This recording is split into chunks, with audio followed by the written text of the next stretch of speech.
Alors bien sûr, le dossier sera différent suivant qu'on a un marché à l'OT ou avec une entreprise unique ou en conception-réalisation, hein. Donc assistance lors de la période d'ouverture des dossiers de réponse, préparation d'un tableur d'analyse des offres, analyse des offres des entreprises et s'il y a lieu des variantes à ces offres, vérification de la conformité des réponses aux documents de la consultation, analyse des méthodes ou solutions techniques en s'assurant qu'elles sont assorties de toutes les justifications et avis techniques et qu'elles ne comportent pas d'omissions, d'erreurs ou de contradictions normalement décelables par un homme de l'art. Rédaction d'un rapport d'analyse comparative proposant les offres susceptibles d'être retenues. Comparaison avec le coût prévisionnel des travaux. Après le choix des titulaires des contrats, c'est-à-dire que les entreprises ont été retenues, hein, donc on va passer les contrats de travaux, les marchés de travaux, préparation des mises au point nécessaires pour permettre la passation du ou des contrats, participation à la rédaction des documents définitifs. Donc étude d'exécution maintenant, donc on passe au chantier.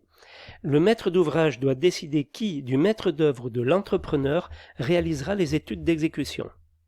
Alors quand elles sont réalisées par le maître d'œuvre, s'il s'agit du maître d'œuvre, celui-ci doit prendre en charge les opérations suivantes: établissement de tous les plans d'exécution et spécification à l'usage du chantier, définissant les travaux dans tous leurs détails pour permettre leur réalisation.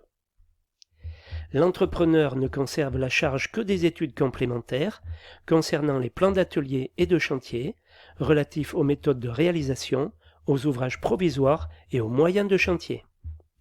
Mise à jour des plans au fur et à mesure de leur approbation, réalisation des études de synthèse, établissement sur la base des plans d'exécution d'un devis quantitatif détaillé par lot ou corps d'État, établissement du calendrier prévisionnel d'exécution des travaux par lot ou corps d'État.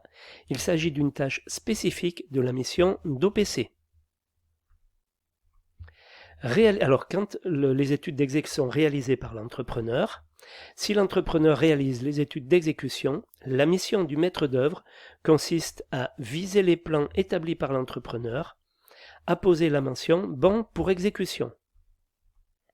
Quand elles sont réalisées conjointement par le maître d'œuvre et l'entrepreneur, en réalité, il y a souvent un partage des études suivant la technicité des lots, mais aussi suivant le mode de dévolution en marché à l'OTI ou en marché unique. Dans ce cas, la mission du maître d'œuvre comporte aussi la mise en cohérence des documents fournis par les entreprises.